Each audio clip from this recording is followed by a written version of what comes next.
तो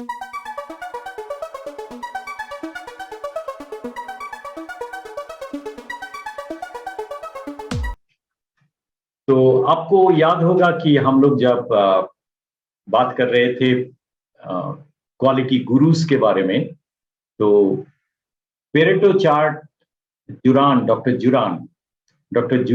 जेन जुरान के बारे में जब हम लोग डिस्कस कर रहे थे, तो ये पेरेटो चार्ट आया था। और मैंने आपको बोला था कि नॉर्मली हम लोग जब पेरेटो चार्ट को यूज करते हैं, तो नॉर्मली हम लोग उसको सिर्फ वन वे प्रायोरिटी दिखाने के लिए करते हैं, कि माने कि कौन सी डिफेक्ट सबसे ज्यादा है। तो लोग हमेशा ये सोचते हैं कि ये तो दिख रहा है डेटा शीट में ही, तो इसके लिए फिर पेरेटो चार्ट प्लॉट करके दिखाने का क्या जरूरत है। That's a very valid question actually. तो जैसे हम लोग देखा है अभी स्ट्रेटिफिकेशन करके, कि स्ट्रेटिफिकेशन करके same data set can be presented from different different direction. मैं नेक्स्ट ट्रेनिंग प्रोग्राम में मैं कोशिश करूंगा आपको एक पूरा केस स्टडी दिखाने का, जो केस स्टडी में आपको एकदम क्लियर हो जाएगा कि डेटा सेट को कैसे प्रेजेंट करके आप एकदम रूट कॉज तक पहुंच सकते हो। तो that will be very good, so don't miss the early part of the next lecture. So Pareto chart, it is not essential, not necessary that you will be only drawing one Pareto chart from a given data set. अगर आपने stratified data collect किया है, तो it is quite possible that आप different Pareto chart different angle से present कर सकते हो। Anyway, let me come to the origin of Pareto chart. तो इटालियन इकोनॉमिस्ट वी पेरेटो, जिन्होंने काफी पहले actually in I think in 20th century, actually early 20th century, इन्होंने he came out with a law related to economy, and that is called the Pareto-Lorenzo axiom. Pareto-Lorenzo axiom. और वो Pareto-Lorenzo axiom क्या है? That 80% of the income, 80% of the total income in a state or a country, it comes from less than 20% of the population. तो जितना दिन जा रहा है, ये 80% ऊपर की तरफ मूव हो रहा है और 20% नीचे की तरफ मूव हो रहा है। तो that is a world wide phenomena actually. तो डॉक्टर जुरान पहली बार ये जो एक्सियोम है, जो इकोनॉमी में एप्लीकेबल होता है, उनको इंडस्ट्री में एप्लीकेबल करके दिखाया कि for managerial decision making also it is the same. तो आपको याद होगा कि मैंने आपको बताया था कि करीबन 85% of the total problems in terms of magnitude are contributed by the managerial system, processes etcetera, and only 15% by magnitude at the most can be controlled by supervisors or operators. So therefore, his emphasis was that if the managerial decision making in terms of investment for the right kind of machine, or the control systems, system design, process design, product parameter setting, ये सब अगर ठीक ठाक होता है, customer requirement capturing, ये सब ठीक ठाक होता है। I am not talking therefore only top management, I am talking about the management all across, all functional managers. तो if they are doing their duty, may be 85% of the problems by magnitude can be taken care of, and 15% small problems can really be tackled by supervisors और end operators. तो he said vital few, and normally people many times use the word trivial many. वो पहले use होता था, आजकल इसको use करते हैं लोग useful many. Why useful? Because ये काफी ज्यादा है इन टर्म्स ऑफ नंबर। हो सकता है कि इनका कॉस्ट इंपैक्ट कम हो, लेकिन इन टर्म्स ऑफ नंबर काफी ज्यादा है। जैसे हम लोग बात कर रहे थे आपको काइजेन पोकायोके के बारे में, वो हजारों के नंबर में हो सकता है कॉस्ट में कम हो, कॉस्ट का इंपैक्ट कम हो, लेकिन इन टर्म्स ऑफ स्मॉल इंप्रूवमेंट, आपको याद होगा कि पहले हम लोग दिखाए थे लास्ट प्रोग्राम में कि there is a continual improvement and there is a process improvement and there is a radical or breakthrough improvement. So we are talking about the small improvements for continuous or continual improvement. So it helps us to prioritize the decision making. 80% of the contribution, it comes from 20% of the population. So a Pareto chart is a type of a bar chart where bars are joined. I think there is a problem in viewing this problem. I think this got distorted. So I'm going to soon show you a Pareto chart. Actually, Omkar is going to take you through much more in detail. So it is a type of a bar chart where bars are joined and arranged in descending manner. There is a cumulative line also. How does it work? It is something like a histogram. एक side में frequency रहता है और एक side में, जैसे histogram में class interval में रहता है, इधर पेरेटो चार्ट में टाइप्स रहता है. तो first define categories, collect data, sort them into categories, then count the occurrences for each category. Now rank the categories starting from the highest value, then draw the cumulative points above all the bars and connect them into a line.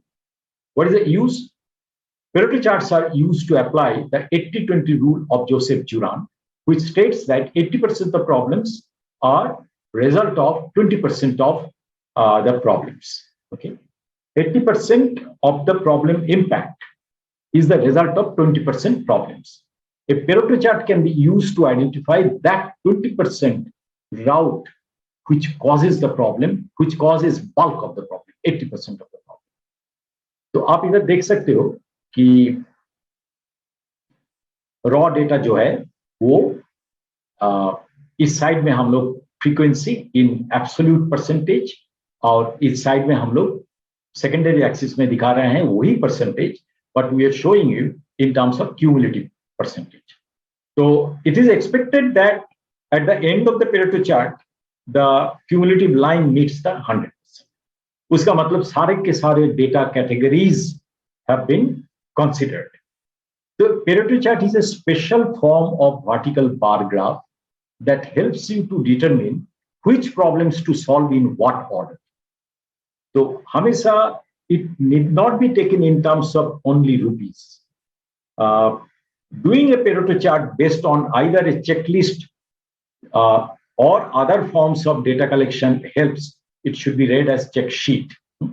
Helps direct attention and efforts to the truly important problems. You will generally gain more by working on the tallest bar rather than tackling the smallest bar. So as we discussed already, that this is giving you a prioritized order of the problems. So Maniki, for example, that this is talking about defect A, defect B, defect C, defect D. So it is saying that defect A is the one which should be taken up at topmost priority. But ऐसा हो सकता है कि the cost of the defect elimination or the impact of the defect is far more in case of C defect. So the same instead of percentage occurrence, अगर आप इसको plot करते हो in terms of cost impact, हो सकता है C will be number one, and maybe after that A and then B and then D will come. So based on the management's basic requirement, you can order the priority, and based on that priority order, the factor based on which you draw the Pareto chart can be decided. So for example, that I want to also consider that एक defect eliminate करने के लिए कितना effort लगता है. तो हो सकता है B will be top. So not necessarily कि for the similar kind of problem, same problem, if you attack, always A will be number one. It is not necessary. So if the parameter changes to define the problem, हो सकता है each time we get a different priority. So based on management's objective, the Pareto chart helps you to understand that from which angle really we should be tackling the problem. So here you can see a Pareto chart which has been drawn, percentage from each cause, code design, wrong dimension, defective parts, machine calibration, operator errors, defective material, surface abrasion, etc. So poor design related points are here 64. So this is a supposing that this is percentage, so which we have written down here, that 64% of the total problems have been contributed by poor design.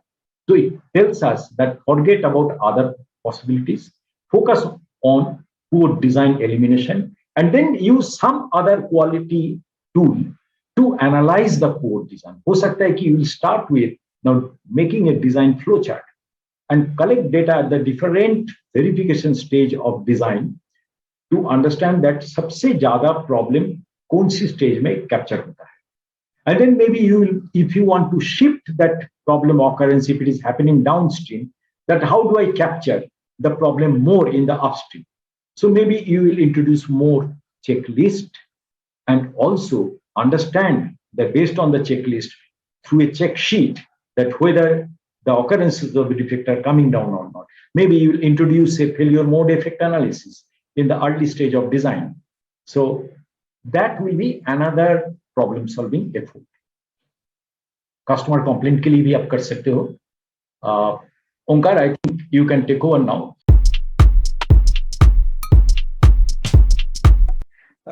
So what we will do, we'll try to see the examples so that you will be more clear about how to use it. So जैसे कि हमने देखा कि सबसे पहले जब हम Pareto use करने की सोचते हैं, सो हमको कुछ डेटा लगने वाला है. डेटा कैसे होना चाहिए कि हमको बेसिकली क्या ऑब्जेक्टिव है वो अंडरस्टैंड करना है सबसे पहले. तो एक सिंपल ऑब्जेक्टिव लेते हैं कि मैं एक इक्विपमेंट मैन्युफैक्चरर हूँ और लास्ट क्वार्टर में कौन से सबसे ज्यादा डिफेक्ट आ गए हैं ये मुझे देखना है और मुझे उसमें इम्प्रूवमेंट लाना है. So that is my objective. In other words, मुझे जो रिवर्क है वो कम करना है या रिवर्क पीपीएम है वो कम करना है या फिर डीपीएमओ कम करना है. सो सबसे पहले चीज क्या होगी? सबसे पहले चीज होगी कि मुझे डेटा कलेक्ट करना पड़ेगा ओवर द क्वार्टर.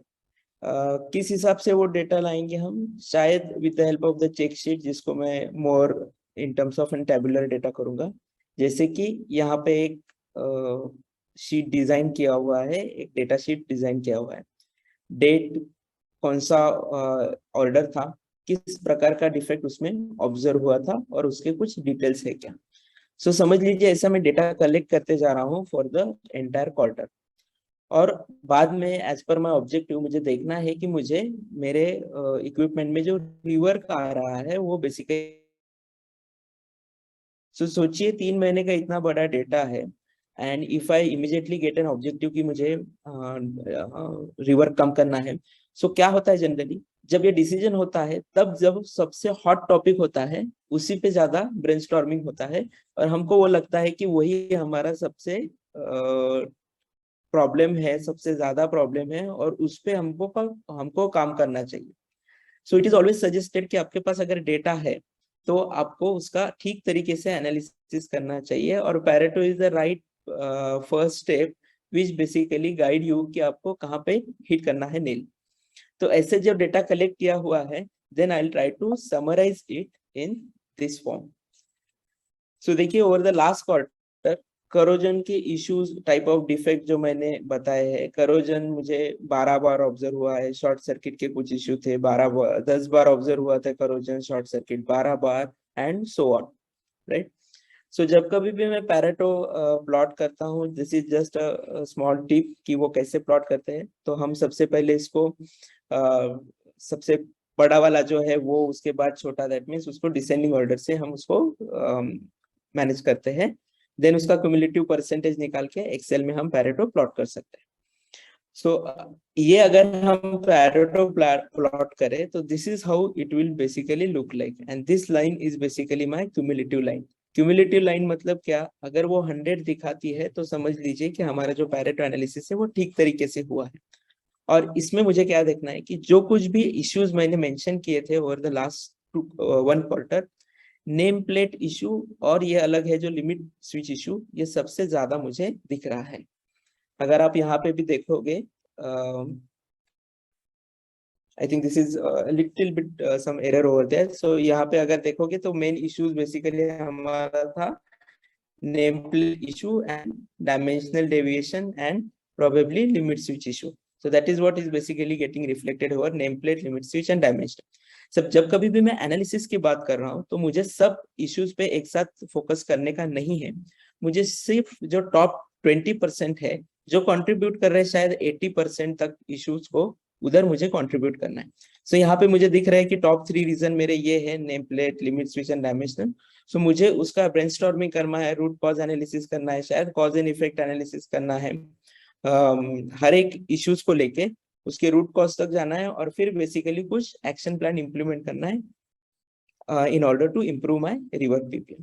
तो देखिए यहाँ पे क्या हो रहा है, आई एम वेरी फोकस्ड कि मुझे कहाँ पे एक्शन लेना है, ना कि ऐसे कि जो हॉट टॉपिक है। शायद ऐसे हो सकता है कि जिस दिन मैं डिसीजन ले रहा हूँ उस दिन शायद टूल इश्यू बहुत हॉट था तो मैं टूल इश्यूज पे काम करने लगता हूँ, लेकिन मैं जब टोटलिटी में देखता हूँ तो टूल इश्यू ज्यादा कंट्रीब्यूट नहीं कर रहा है, and which is probably the 8th और 9th reason that is coming up. So जो टोटलिटी में मैं देखता हूँ तो इट बेसिकली गाइड्स मी कि कहाँ पे जाके मुझे नेल हिट करना है, then I will take some kind of an action to improve it.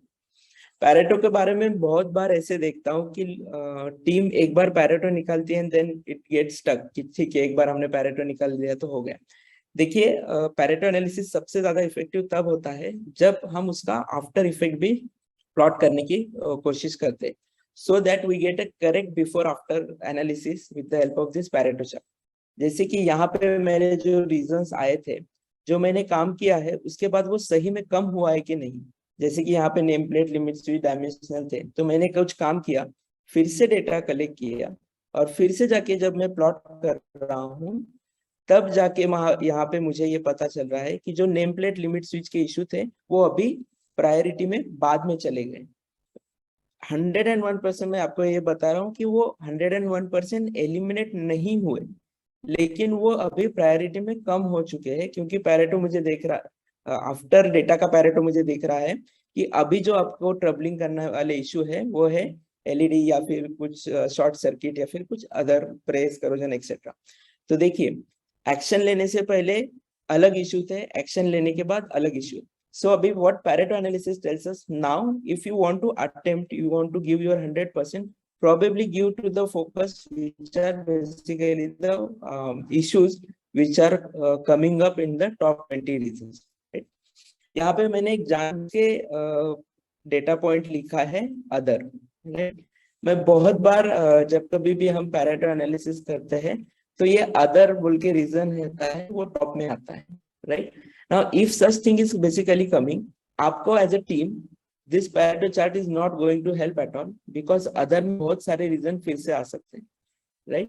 So फिर से what it is going to the basic, ये going to the basic कि आप जो डेटा कलेक्ट कर रहे हो उसमें आप other 99% मत लिखिए, right? नहीं तो क्या होता है, since we do not have a class to classify my data, मैं उसको other में डाल देता हूँ और जब मैं Pareto analysis करता हूँ such kind of an data comes up कि जिसमें शायद दूसरा और तीसरा रीजन अदर है, तो उसका कुछ यूज नहीं है। फिर से मुझे जाके अदर डेटा में क्या आया है वो देखना पड़ेगा, फिर से लास्ट 6 महीने का डेटा देखना पड़ेगा कि अदर में क्या क्या आ रहा है। सो सबसे इम्पोर्टेंट चीज, even though it is a Pareto analysis, is to capture the data correctly based upon the event. Event क्या है इस केस में? इस केस में है हमको रिवर्क पीपीएम कम करना था, right? So try to avoid any kind of and such generalized data collection heading which is basically other. एक और एग्जांपल लेता हूँ, पिछले एग्जांपल में हमने देखा था कि हमने डिफेक्ट वाइज पैरेटो किया था। अब मैं देख रहा हूँ कि एक डिफेक्ट कंटिन्यूअसली मुझे ऑब्जर्व हो रहा है, लेकिन मेरे पास बहुत सारे प्रोडक्ट है। सो किस प्रोडक्ट पे जाके मैं उसको एनालिसिस करने की सोचूं। So let us take an example कि मुझे एक डिफेक्ट आ रहा है इससे आईडी ओवरसाइज का। लेकिन वो बहुत सारे प्रोडक्ट में आ रहा है और मुझे एग्जैक्टली पता नहीं है कि मुझे जो एक्शन लेना है वो पहले कौन से प्रोडक्ट पे लेना है। मैंने डेटा कलेक्ट करना चालू किया है कि ID, under size, over size जो कुछ भी मैं सिलेक्ट कर रहा हूँ वो टाइप ऑफ प्रोडक्ट में कितने ऑकरेंसेस मुझे दिखाई दे रहे हैं। देखिए यहाँ पे मुझे सब डेटा दिखाई दे रहा है और ये ऑकरेंसेस दिखाई दे रहे हैं। सब जब मैं इसका पैरेटो प्लॉट करूंगा, then it will tell me कि भाई कौन से 2-3 प्रोडक्ट है जिसपे आपको एक्शन लेना है, जिसकी वजह से most of your results will be taken out. That means 20% of efforts you will get 80% of the result. So this is another way of looking at the Pareto. First example में हमने देखा था कि डिफेक्ट वाइज हमने Pareto किया था, इस time defect same है, उस डिफेक्ट के अलग अलग कौन से प्रोडक्ट है उसमें हम एक्शन लेना है, that basically guiding me, Pareto analysis is basic guiding me. So ऐसे बहुत सारे एग्जांपल्स है जिसमें हम पैरेटो इफेक्टिवली यूज कर सकते हैं. जैसे कि यहाँ पे लिखा दिया है कि customer rejection defect wise, customer rejection product wise, in-house rejection, inward rejection. Not necessarily always is focused on the rejection. Can be done for the downtime or reason wise, machine wise, costing item wise, after sales item wise, spare management. Spare management में बहुत effectively use होता है, क्योंकि हम देखते हैं कि कौन से मेरे स्पेयर से वो हमेशा जाते हैं, कौन से स्पेयर को स्टॉक में मुझे रखना है, या फिर आफ्टर सेल्स में किस तरीके से मेरे इश्यूज आते हैं, कौन से प्रकार के इशू कंटिन्यूअसली आते हैं, so that I will be more effective in analyzing those things. So one of the most critical thing whenever you plot Pareto chart, other reason नहीं आना चाहिए as far as possible. Second most important thing, आप जब data collect कर रहे हो तो collect in data such a way so that आपको आफ्टरवर्ड्स उसमें कुछ फिर से डेटा पॉइंट्स में जाने की जरूरत नहीं. And the third important thing is, एक बार आप पैरेटो करके मत ठहरिए प्लीज. जब कभी भी आप कौन सा भी एक्शन इंप्लीमेंट ले रहे हो based upon your root cause analysis and why why analysis और एनीथिंग, आप देखिए कि आपका जो एक्शन लिया हुआ है वो इफेक्टिवली पैरेटो में भी रिफ्लेक्ट हो रहा है कि नहीं, मतलब ब्रॉडर लेवल पे वो इफेक्ट कर रहा है कि नहीं. कुछ डाउट है आपको पैरेटो एनालिसिस में तो प्लीज पूछिए.